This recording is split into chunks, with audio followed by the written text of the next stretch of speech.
Ano raw? Oh. Tagalogin mo ah. Nagbibidyo ko eh.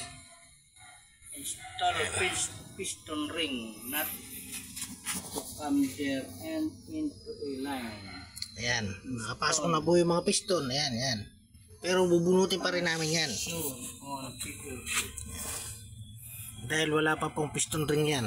Piston and ring assembly in clean oil before installing cylinder. Ayun, ayun yung ano, nagbabasa yun. Magaling magbasa. Yan. Ayan, ayan, ayan. Ano nga po? Pag-translate. Paka-translate. Ayan babasahin ko babasahin ko. Before installing, clean up ring groove of piston. Linisin mo raw muna yung mga taguling ng piston bago mo ikabit yung ring.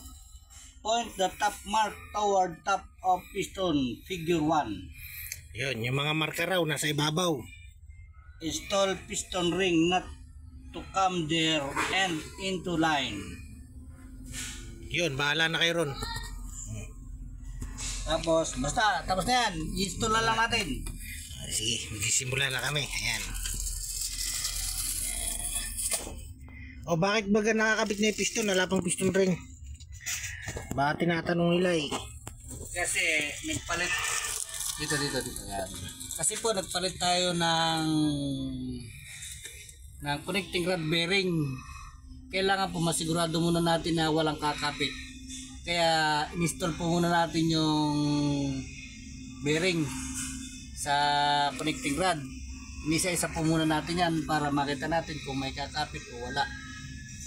Kasi po pagka sinabay-sabay natin siya ng kabit, hindi po natin alam kung nasaan po yung kumapit. Kaya iisa-isahin po natin yan. Ayan, tulad yan, nangyari na, ginawa ko na po yan. Ngayon wala naman po kumapit, hugutin naman po natin isa-isa yan, ikakabit po natin yung piston ring. Dahil sigurado na po tayo sa bearing na walang kumapit.